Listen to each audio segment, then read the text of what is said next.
Círculo de Hermenéutica y Estudios Sociales. Muy buenas noches, estimados amigos que nos siguen a través de las redes sociales por la página filosófica El Sentido de Todo. El día de hoy, 25 de febrero del año 2021, tenemos el agrado de tener una conferencia por un motivo especial. Vamos a tener una conferencia titulada por el bicentenario del conde Joseph de Maistre. Esta conferencia va a ser dada por el doctor Víctor Samuel Rivera, quien es licenciado en Humanidades y Filosofía por la Pontificia Universidad Católica del Perú. Es doctor en Filosofía y magíster en Historia de la Filosofía por la Universidad Nacional Mayor de San Marcos.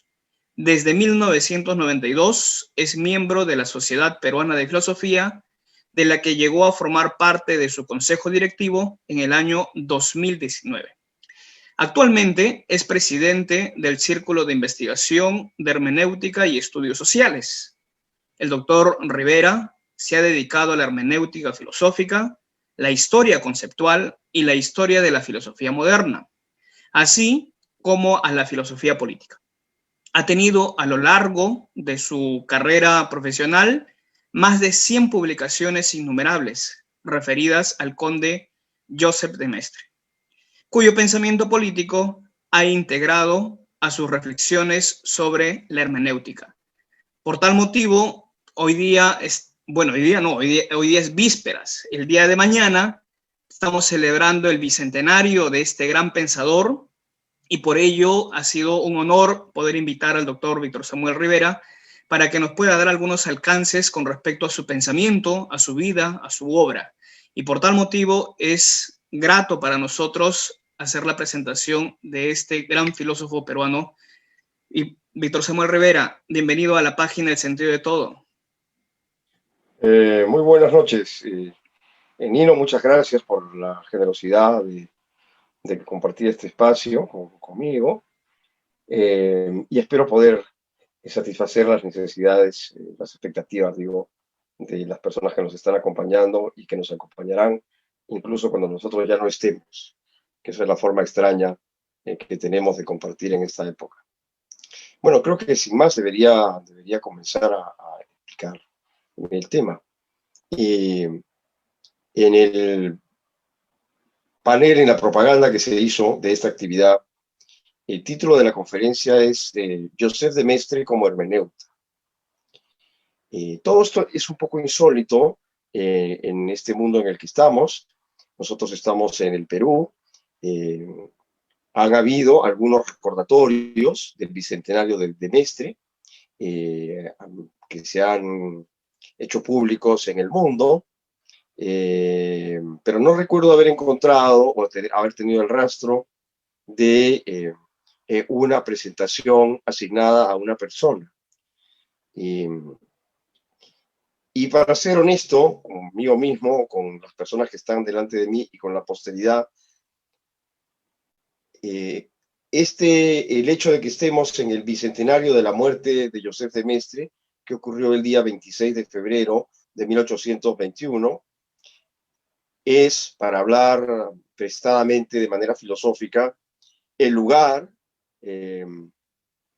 para poder posicionar a de Maistre como parte de nuestra memoria y de nuestro recuerdo, y no solamente como parte de mi memoria particular, que es lo que de alguna manera ha venido sucediendo. Hablemos de Maistre como normalmente a él le hubiera gustado ser presentado, como una persona enigmática y misteriosa. De Maistre nació en el año 1753 y fue súbdito del rey del reino de Piamonte, Cerdeña, en donde su padre tenía trabajo de magistrado, ¿no? Su familia era originaria del condado de Niza, ¿no? Hoy eso es la Riviera Francesa, pero en esa época era la costa del reino de Cerdeña, de Piamonte, Cerdeña, para ser más exactos, que le pertenecía a la casa de Saboya, del Ducado de Saboya, y que finalmente terminaría siendo la casa reinante italiana, bajo unas circunstancias que quizá a de Mestre no le hubiesen gustado mucho y que después de todo no interesan porque no están relacionadas con lo que estamos hablando. Para las personas que pueden estar absortas, preguntándose quién es de Mestre y buscándolo en su teléfono celular, quizá deba decirles que de Mestre es recordado en la historia del mundo político y del pensamiento político como un pensador contrarrevolucionario, y quizás sería mejor decir un pensador reaccionario. Un filósofo que dedicó su talento político, que era extraordinariamente grande y luminoso, para combatir las ideas centrales de la Ilustración. En Lima solemos decir el iluminismo, ¿no? De la Ilustración, pero muy en particular la Revolución Francesa. También fue inspirador de la reacción católica frente al liberalismo del siglo XIX y es el inspirador intelectual de un dogma de la Iglesia proclamado en el siglo XIX, que es el dogma de la infalibilidad del Papa. Ahora, he mencionado todo esto porque esto es lo que no me interesa resaltar el día de hoy, ¿no? Cuando comentaba a mis colegas y filósofos el interés que podía tener no dejar pasar en el olvido la memoria de un pensador tan importante de la historia occidental, se me extendía el reproche de que quizá él pensó cosas que es preferible olvidar.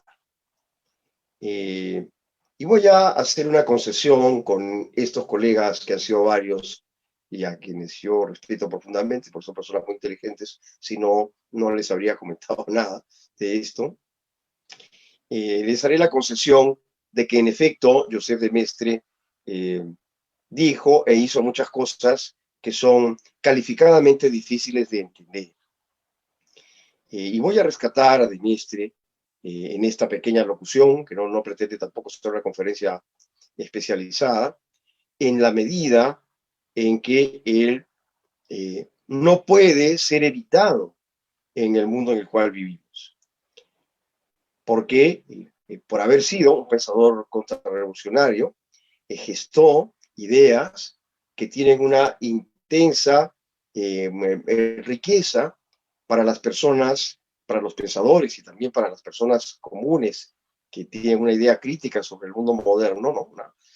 Tiene una inmensa riqueza para poder cuestionar el liberalismo en general, ¿no? No solamente el liberalismo de la época en la que él vivió, que fue el terror de la Revolución Francesa, ¿no? Y las sanguinarias guerras revolucionarias de Napoleón, sino el liberalismo que nosotros conocemos.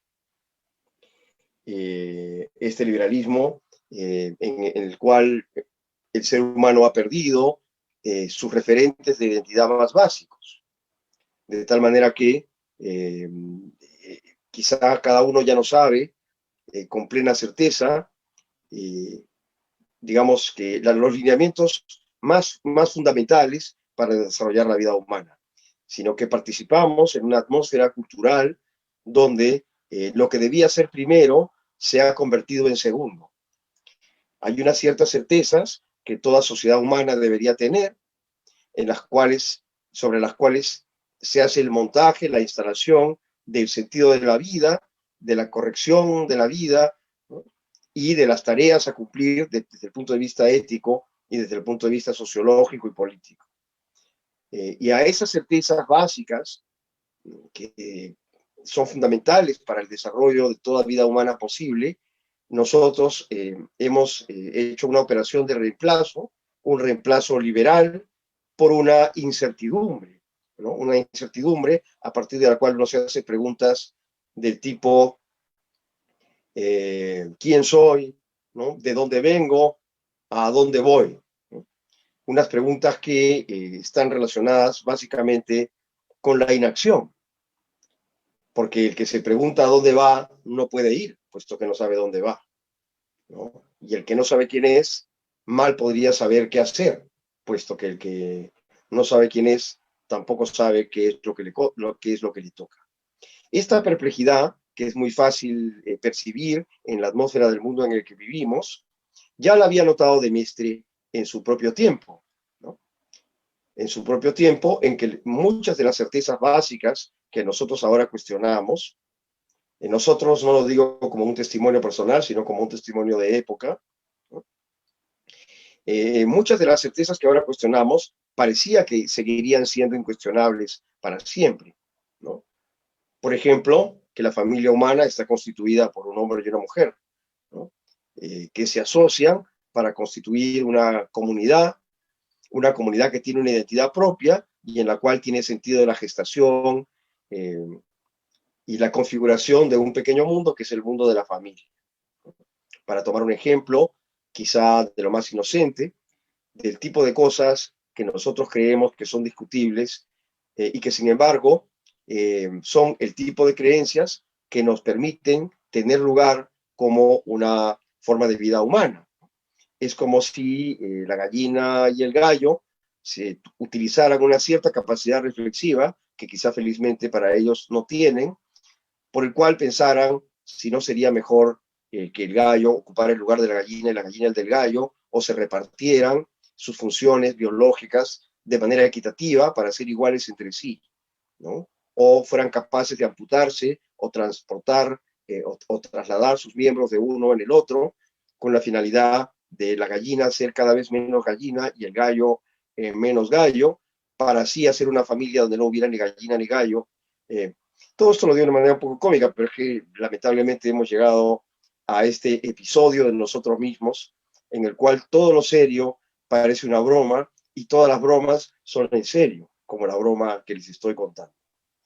Bien, del mismo modo que yo siento, y esta vez sí hablo de mí, una cierta perplejidad ante el hecho de que las sociedades contemporáneas liberales se hagan preguntas sobre cosas que debían ser sus certezas. Del mismo modo, esa operación fue hecha por de Mestre en su tiempo. Hecha esta observación, primero vamos a hablar de por qué habría que involucrar la hermenéutica con de Mestre, ¿no? Y en qué sentido de Mestre ha sido, en opinión de quien está aquí sentado, el primero de todos los hermeneutas, ¿no? Entonces voy a tratar de ser didáctico, de no ser aburrido, de no ocupar demasiado tiempo y de no generarles más incertidumbres de las que seguramente se plantean todos los días, ¿no? Si el hombre que está vivo debería morir y si el que está vivo y si el que está muerto tal vez no debería regresar, ¿no? Bueno. Entonces comenzaremos con la primera parte de nuestra observación, de nuestra reunión de hoy, que es por qué es que de Mestre sería un hermeneuta. Para lo cual tengo que hablar un poco menos de Mestre y más de la hermenéutica. Bien, yo he venido siguiendo como una empresa personal la obra de Gianni Vattimo.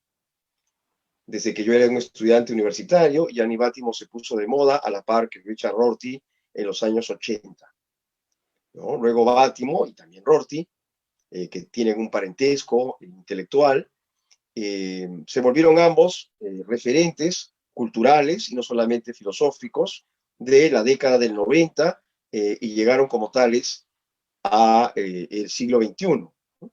Luego Rorty tuvo la desdicha de fallecer.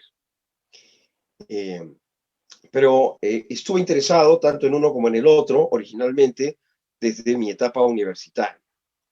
Y una de las cosas que un lector de ambos autores, aunque yo más de Vattimo que de Rorty, pero la verdad es que lo fui de ambos, lo que un lector nota es el vínculo que hay, o el vínculo que está presupuesto en ellos, entre los acontecimientos sociales, el interés por los problemas públicos,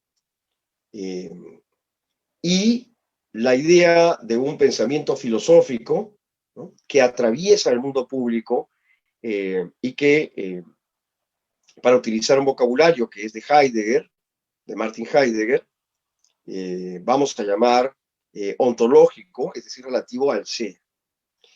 Para que no se les haga a ustedes que me escuchan o que me escucharán demasiado difícil esto del ser y lo ontológico, lo voy a reducir a su más pequeña versión, la versión simplificada de qué significa que algo sea ontológico. Que algo sea ontológico en realidad significa algo intuitivo, significa que es importante, que llama la atención, que es muy significativo, ¿no? Y por lo tanto la experiencia de lo ontológico nos circunda y nos rodea de una manera mucho mayor de lo que nosotros normalmente nos imaginamos, ¿no? Cuando caminamos por la ciudad y vemos una pérgola especialmente bonita y nos dejamos conmover por ella, tenemos una experiencia que en esta versión del pensamiento filosófico que estoy tratando de explicar sería una experiencia del ser, ¿no? Cuando yo camino por la avenida Colmena, que es una avenida famosa de la ciudad de Lima, pero no necesariamente por eso muy linda, y reconozco, sin embargo, que alguna cosa bella hay en esa avenida, o la presencia de una persona bella, que podría ser una presencia accidental, no permanente, ¿no?, o la aparición de algo bello, como una luz, ¿no? Curiosamente, uno en la vida cotidiana puede rápidamente darse cuenta de la experiencia ordinaria que uno tiene de las cosas, y esta experiencia de lo que a uno le llama la atención, que retiene la mirada, ¿no?, y que básicamente habría que caracterizar como algo extraordinario. Lo extraordinario genera la pregunta, una pregunta íntima de qué es esto, ¿no? ¿Qué es esto? Para que les parezca un poco menos cotidiano y quizá un poco más culturalmente lleno de significados más hondos, habría que recordar qué ocurrió cuando los judíos en el desierto pedían de comer y de pronto apareció el maná, ¿no? Y entonces se preguntaron, ¿qué es esto? ¿No? ¿Qué es esto? Porque había aparecido algo que no debería estar ahí. En un desierto no tenía por qué haber pan, pero el pan vino de una manera misteriosa. El hecho es que apareció. Quizá el obispo metropolitano me diría que es que en esa sección del desierto había unas plantas que de una manera científica aparecían justamente en el momento en que los judíos tenían hambre, pero prefiero olvidarme del tema de si tiene un origen, si tiene una explicación científica o no, que hayan o no encontrado maná los judíos en el desierto. El punto significativo es que ellos tuvieron hambre y apareció el maná, ¿no? Para ponerles otro ejemplo de algo extraordinario y que por lo tanto habría que ser referido al ser, porque conmueve a la persona y la sustrae de su cotidianidad, sería este episodio que es muy extraño, que sin embargo lo supe en tiempo real porque me mandaron un video con él, ¿no?, en que cuando el Papa Benedicto XVI renunció, hubo una tormenta y un rayo impactó en la cúpula de la iglesia de San Pedro. Si ustedes tuvieran creencia religiosa y vieran que en la catedral primada de la cristiandad llega un rayo en el momento en que la iglesia está cambiando de líder, uno tiende a creer que eso es especialmente significativo. Pero la experiencia de haberlo visto, caso de que uno lo hubiese visto, incluso la experiencia de haber visto la foto o el video, que es mi caso, porque yo no estuve en Roma, pero sí que supe de ese episodio cuando ocurrió, en ambos hay una sensación de sorpresa y de atracción por aquello que uno está viendo, que viene juntamente con una pregunta: ¿qué es esto? ¿Qué significa esto? La pregunta está atravesada por la idea de la conmoción, por esta idea de ser atrapado por algo extraño que a uno lo conmueve, lo sacude y lo extraña. Y lo extraña en vistas de algo que finalmente se transforma en un discurso de preguntar. Y se convierte en un preguntar, diría de Mestre, sería interesante, es la expresión que empleaba, ¿no? Cuando yo digo, qué interesante que pase esto, la gente piensa que yo califico para alguna de las múltiples fobias que ahora están de moda, ¿no? Porque no se puede decir que algo es interesante, porque quizá alguien se ofenda por eso. Pero la verdad es que yo creo que lo interesante es la razón de ser de la vida. Si toda la vida fuera aburrida en lugar de interesante, quizá el ganado la pasaría mejor. Pero podemos dejar eso por ahora y continuar, ¿no? Entonces, cuando hablamos de la hermenéutica como un pensamiento del ser o como un pensamiento relativo a lo ontológico, básicamente lo que estamos diciendo es que recogemos lo interesante de la vida cotidiana en la medida en que lo interesante contiene un horizonte de preguntas y le asignamos a esas preguntas la característica de ser, no porque nos da la gana, no porque nos gusta, porque el hecho de que nos guste o que nos disguste es secundario respecto de algo anterior, que es que la cosa como tal se ha impuesto, o bien porque es bonita como una chica que camina por la avenida Colmena, ¿no? Donde las chicas bonitas son algo extraordinariamente escaso, o bien porque es un rayo, un fenómeno de la naturaleza que impacta, sin embargo, sobre un inmueble simbólico para la cristiandad, en un momento decisivo de la historia del cristianismo. Si aquí estamos de acuerdo y me han entendido, les puedo decir que de Mestre tuvo pensamientos análogos con la Revolución Francesa, ¿no? Pensó algo semejante a esto, podría haber dicho, si es que pudiéramos contactarlo de una manera telemática, ¿no? O telepática, considerando que él está muerto y no solamente está del otro lado de la pantalla. Se habría preguntado, ¿por qué hemos tenido durante cientos, miles de años monarcas y dinastías? ¿Por qué si durante miles de años hemos creído que las sociedades humanas son como organismos que tienen un cierto orden y hemos considerado que ese orden, no importa cuál orden, en qué cultura, siempre nos ha parecido que tiene algo como de sagrado, que lo vuelve objeto de veneración y respeto, de tal manera que no importa quién sea el que mande, no importa cuál sea el grado mayor o menor de autoridad que tenga, siempre el orden y la autoridad han parecido al hombre algo sorprendente y maravilloso, de tal manera que todas nuestras preguntas estaban relacionadas con la maravilla del orden, con la belleza del orden. ¿Cómo así ha pasado que de pronto acontece el orden como algo horrible que queremos destruir? Algo horrible frente a lo cual nos sentimos disminuidos, afectados en la peor forma, ¿no? Y cómo es posible que en lugar de preguntarnos y maravillarnos ante la armonía, tenemos una especie de horror por la armonía. ¿Por qué lo armónico, lo bello, lo espléndido en el mundo social, que se caracteriza por sus rituales, por sus elementos de lo sobresaliente y lo grandioso, que puede ser en el mundo civil o en el mundo religioso, en el mundo administrativo o en el gobierno?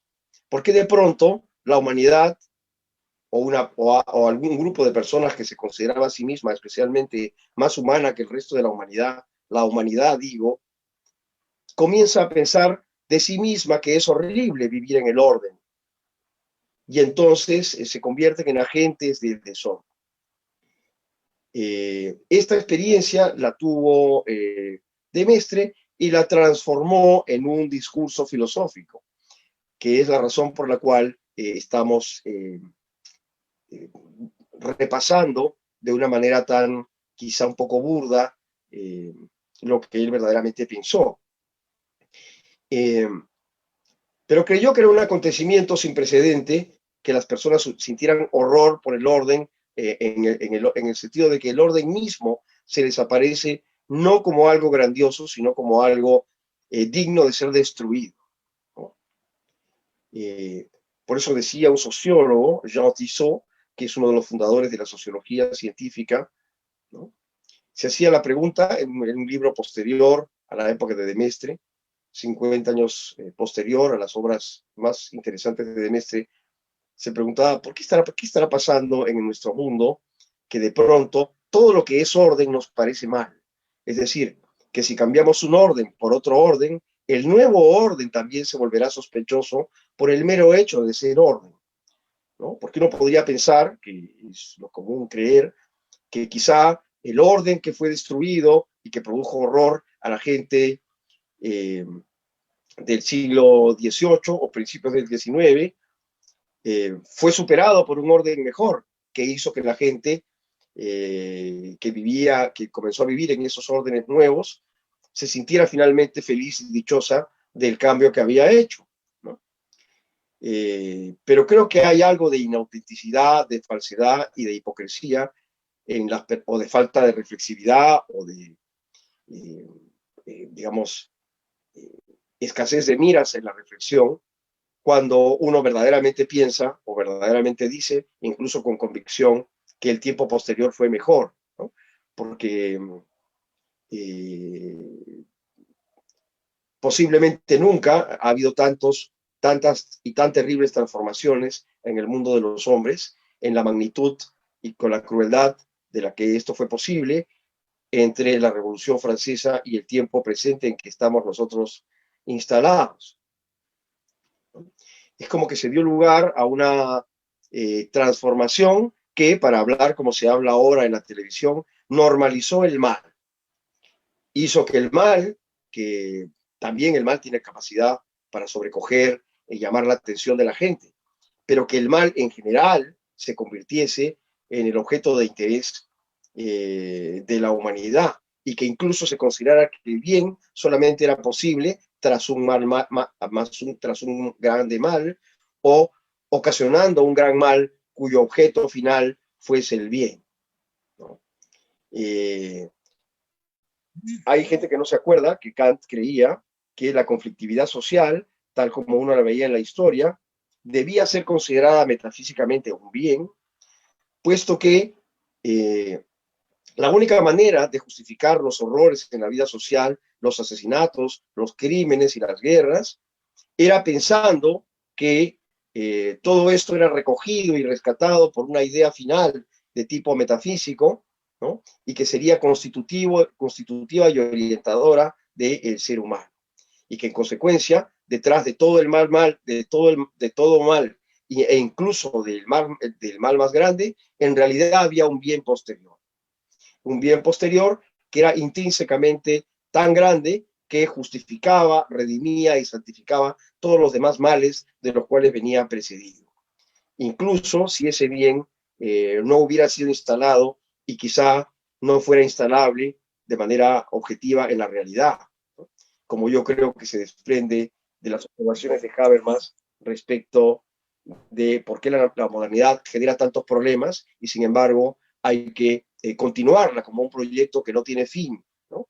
Que no importa si Irak es destruido o Siria es destruido o Irán es destruido o si el planeta Tierra es destruido, porque al final, en alguna parte de la que ojalá algún día seamos parte, de manera no ideal sino real, existe el bien que justifica todo este mal y todo el mal que está por venir y que seguramente ya no veré porque antes habré yo perecido.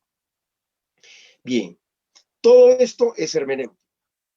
¿Por qué? Porque la hermenéutica consiste en el pensamiento ontológico de los acontecimientos humanos, entendiendo que en ellos hay una presencia característica no solamente de lo humano, sino de algo más allá de lo humano que está incluido en la pregunta ¿qué es esto?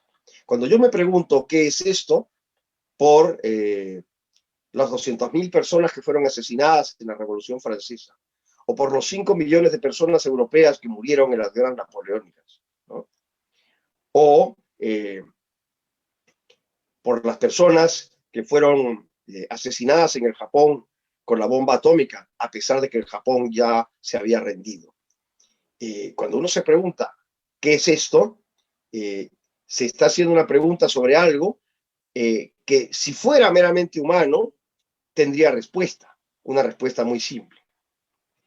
Pero justamente nos hacemos la pregunta, porque hay una semejanza entre estos acontecimientos que he mencionado, ¿no?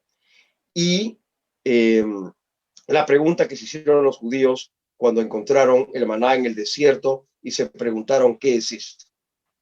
De Mestre lo explicó diciendo que uno se pregunta por acontecimientos, por eventos, ¿no? Événements, decía él. Pero que estos acontecimientos se caracterizaban porque tenían una forma de un milagro social. Porque decía, ¿qué puede ser más? Bueno, no lo decía así, pero digamos, hablando coloquialmente, ¿qué puede ser más milagroso que la gente haga el mal de manera masiva, ¿no? A sabiendas de que está haciendo el mal, porque piensa que ese mal tiene un punto de vista bueno que lo justifica? Para ustedes que están aquí presentes en esta fecha y que están conectados conmigo, basta ver la conducta que tiene la prensa y el pueblo frente al tema de la corrupción política en nuestro país. Tenemos una pandemia que está matando a mucha gente y que está asociada con episodios de espantosa crueldad y perversión desde todo punto de vista, ¿no? Que ocasiona sufrimiento, dolor, ¿no? De una manera que parece increíble que alguien lo pudiera querer. Y sin embargo, las personas que apañan la corrupción o las personas que activamente defienden al que probadamente es malo, hacen que uno se pregunte, ¿y qué es esto? Pero yo me pregunto, ¿qué es esto? Uno se pregunta, ¿qué es esto? En un sentido que he calificado antes de ontológico, porque me pregunto frente a algo que siento que no puede ser, y que en ese sentido de Mestre yo llamaría un milagro, porque es algo que siendo no debería ser. Y sin embargo, siendo, la gente se siente fascinada con esto mal, ¿no? Podría poner ejemplos innumerables, solamente que quizá no tengo tanto tiempo, y ustedes tampoco tienen un tiempo muy grande para escuchar muchos ejemplos, pero con este es suficiente, ¿no? La gente durante muchos meses ha defendido un gobierno totalmente atravesado por aberraciones de corrupción, ¿no? Una corrupción absolutamente increíble que solamente de representármela pierdo el sentido, pierdo las ganas de vivir cada día que me entero una cosa más de la corrupción a la que me estoy refiriendo. Y sin embargo, toda la gente acomodada de Lima pues, ha sostenido que está muy bien ese mal. Que cualquier otra cosa que uno pudiera creer, que desear era aún más mala. Y no por ser mala, sino incluso por ser buena. Porque hay algo en la experiencia humana del milagro, del evento, que tiene un carácter paradójico, ¿no? Nos hace pensar incluso de una manera que podría resultar hasta contradictoria, porque sostenemos cosas que no deberíamos sostener, llevamos a la práctica cosas que no deberíamos practicar, etcétera, pero además no de una forma moral, es decir, cada uno por su cuenta, sino como un acontecimiento, un evento que se produce en el mundo social mismo, ¿no? A modo de una realización, un producto de este mismo mundo social, que por lo tanto se realiza en el mal general. Bueno, hay un sentido en el cual es hermenéutico todo lo que nos llama la atención y nos hace preguntarnos qué es. Pero es especialmente más interesante, para hablar mestrianamente, si está referido a la realización, al agotamiento, a la plenitud de un mal horrible, que eso es lo que vio de Mestre en la Revolución Francesa. Y quizá deberíamos preguntarnos por qué nos parece tan buena la Revolución Francesa si a ustedes nunca han leído con detalle las cosas que ocurrieron en ese episodio de la historia de Francia y de Europa. Quizá deberían hacerlo, ¿no? Pero bueno, podemos omitir eso. Entonces ya tenemos en qué esfera se mueve la hermenéutica y cómo de Mestre participó de ella. Ahora, Es curioso, ¿no? Esto lo voy a decir como una pincelada, porque me he extendido en exceso con todo lo anterior, y no es mi deseo agotar su paciencia ni su tiempo. Pero voy a hacer una operación simpática de cómo enlazar a Demestre con la hermenéutica. La hermenéutica filosófica como un discurso, como una forma de hacer filosofía distinta de la filosofía analítica, de la filosofía marxista, de la fenomenología, etcétera, ¿no? Tiene su origen en las reflexiones del filósofo Martin Heidegger. No precisamente el autor de Ser y Tiempo, sino el autor de una serie de reflexiones en las cuales aparece la palabra hermenéutica, para hacer referencia a la idea de que uno se preocupa y se deja llevar por cuestiones que acontecen en el mundo social, ¿no? Por las cuales uno pregunta el sentido, ¿no? En efecto, Martin Heidegger de joven hizo algunos textos que ahora son fáciles de conseguir. Uno de ellos se llama justamente Ontología, ¿no? Otro se llama Informe sobre Aristóteles, ¿no? O sea, es el informe de Nator, pero la verdad es que no sé cómo se pronuncia. Son dos pequeños folletos que ahora son públicos y que pertenecen al periodo entre 1922 y 1923. Y ahí aparece la palabra hermenéutica, para significar una preocupación ontológica por los temas sociales, que es lo que yo acabo de afirmar que hacía Demestre, y de una manera muy modesta y quizá insuficiente, he tratado de explicar con metáforas y con giros retóricos. Pues bien, en el periodo que coincide con, digamos, la experiencia nacional socialista en Alemania, Heidegger desarrolló el concepto de evento, que en alemán se dice Ereignis, ¿no? Y tiene que ver con ser apropiado, adquirir propiedad, participar de la propiedad. Si yo voy por la avenida Colmena, en el centro de Lima, y veo a una chica especialmente linda, no entiendo que esa chica es solamente linda para mí, sino que entiendo que ella acontece también para los demás. Si yo veo a la chica linda y no estoy soñando, o no estoy loco, o no estoy bajo el efecto de un psicotrópico, ¿no?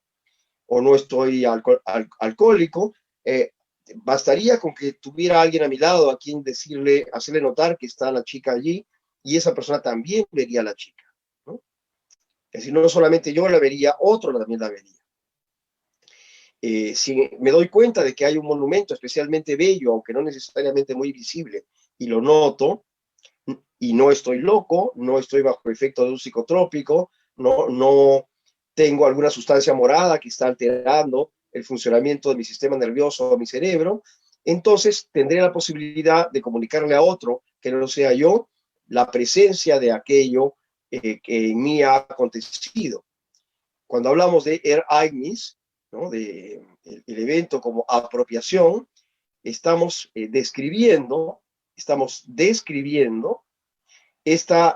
relación que hay entre la chica bella o el objeto sorprendente y el hecho de que yo sea apropiado y que mi colega, mi amigo, mi vecino o simplemente el que camina a mi lado también podría ser apropiado, ¿no? Me gusta utilizar la metáfora del secuestro, ¿no? Uno, ante el evento, el acontecimiento, sufre un secuestro, ¿no? Uno es sustraído, ¿no? Uno es llevado a otro lugar, de alguna manera, ¿no? Uno es como encarcelado en la experiencia de la cosa. Uno se vuelve pasivo frente a la cosa se vuelve lo dominante, y uno es anulado por la cosa, ¿no?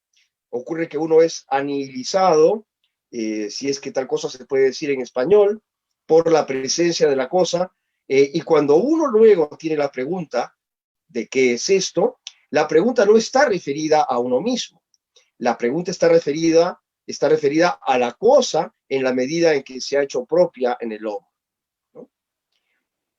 Bueno, Heidegger, que se interesó en el evento en la época de la historia de Alemania, que está asignada por el nacionalsocialismo, en realidad estaba desarrollando unos conceptos que es fácil para el lector que tiene conocimiento de historia del pensamiento filosófico asociar con el pensamiento general de, digamos, la reacción religiosa frente al mundo liberal. Hay mucho en el pensamiento de Heidegger que se puede asociar a este pensamiento que suele llamarse conservador, que es el pensamiento que tenían las personas religiosas y que se sentían capturadas, atrapadas en el mundo liberal, ¿no? Como sustraídas del mundo del que ellos creían que eran parte y ser llevadas a otro mundo, del cual sin embargo no podían escapar, ¿no? El biógrafo de Heidegger, Rudiger Safransky, que tiene un libro muy bonito que se llama El maestro de Alemania, es muy observador respecto de estos detalles de el entroncamiento de la forma de ver Heidegger en los temas sociales y los asuntos públicos y los lenguajes, yo diría también las realidades del pensamiento religioso que venía del siglo XIX y que había tenido la impronta poderosa de De Maistre. En algún artículo, quizá en más de uno, han sido publicados en España y en México, he tratado de demostrar cómo el concepto de Heidegger en realidad corresponde con la idea que De Maistre tenía de qué es aquello frente a lo cual digo que es un milagro, o qué es aquello frente a lo cual en el mundo social, en el mundo histórico, me pregunto qué es, en el mismo sentido en que los judíos se preguntaron por el maná cuando apareció en el desierto y se preguntaron qué es. Lo cual me ha sugerido como una invitación, yo diría del ser, ni siquiera una invitación psicológica, psicotrópica o psicomorada, sino algo distinto, ¿no? Como una sugerencia que el ser me ha enviado de reconocer en este concepto de evento o acontecimiento, que ahora es posiblemente uno de los temas más fructíferos e interesantes de la filosofía continental contemporánea, la impronta del primer autor que desarrolló el concepto de acontecimiento, no como un acontecimiento humano, sino como un acontecimiento no humano, sobrehumano, porque uno podría creer que es subhumano, ¿no? Como el psicotrópico o lo morado, que son cosas subhumanas, referencias a cosas que son lo más triste del ser humano y lo más cercano al animal, ¿no? Sino esto es referencia a una dimensión en la cual el hombre es sustraído y enfrentado con el ser a partir de su experiencia en el mundo social, ¿no? Entonces, esta idea de evento puede ser retrotraída hasta de Maistre y por lo tanto enriquecida con las reflexiones que hizo el conde Joseph de Maistre en sus obras de filosofía política, la más famosa de las cuales es sus consideraciones sobre Francia. Quiero darme el gusto de mostrarles el libro. Yo sé que no lo pueden ver, pero esta es la edición, la tercera edición de 1814, si no me equivoco, me puedo estar equivocando, de su libro Consideraciones sobre Francia, que aún está impreso de manera anónima, porque no había terminado la guerra revolucionaria en Europa. Sé que no pueden ver nada, pero no importa, porque la idea es que acontezca el libro, que está en mi mano, no que lo lean. Acontecer y ser son algo muy distinto de tener claro en la mente o en los ojos, ¿no? Aquí, del mismo modo, posiblemente uno de los textos más sublimes de Maistre y que más cercanía tienen con el pensamiento de la hermenéutica contemporánea, es este texto, de cuyo original tengo. Este es el folleto del ensayo sobre el principio que genera las constituciones políticas y todas las otras instituciones humanas, en la versión original de 1814, ¿no? Los expertos dicen que él había impreso una en 1809, solamente que jamás los expertos me han permitido ver el ejemplar. Bueno, en fin. Entonces, de Mestre, el que tuvo un acercamiento filosófico-político a la Revolución Francesa como un acontecimiento humano, entrevió, sugirió y sostuvo la presencia de algo no humano, pero de algo no humano que él mismo, con sus propias palabras, llamó el ser. En el capítulo primero de las consideraciones sobre Francia, ¿no? Primera edición de 1796. Este tópico del ontológico no fue desarrollado. Sin embargo, en el libro, en este folleto, Principio Generador de las Constituciones Políticas, cuyo original tengo en la mano, le da un cierto desarrollo a la idea del vínculo entre experiencia social y evento del ser, y cómo la experiencia social debe ser vista de la siguiente manera, y con esto ya voy terminando, como un mensaje procedente del ser, de un más allá del hombre, que sin embargo es capaz de decirle cosas al hombre, cosas por las cuales el hombre se relaciona a través de la pregunta y que sin embargo con las cuales puede encontrarse porque es posible el discurso acerca de la pregunta, porque es posible el intento de la respuesta. Muy bien, y este intento de respuesta es lo que llamamos hermenéutica, y es así como, yo creo, de Mestre debe ser reconocido como el primer filósofo en hacer hermenéutica filosófica, entendida en este sentido de el acontecimiento social preguntado, inquirido filosóficamente por el hombre que ha sido sustraído o apropiado por el acontecimiento.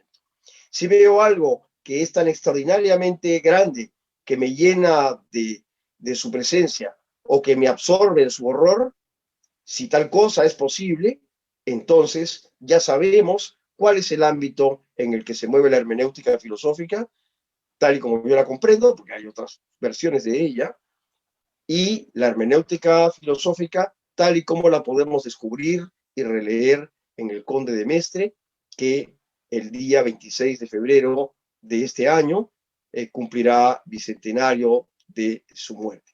Muchas gracias. Muchas gracias a usted, doctor Víctor Samuel Rivera, por este homenaje que se ha realizado el día de hoy a este gran pensador de nuestra historia, Joseph de Maistre. Círculo de Hermenéutica y Estudios Sociales.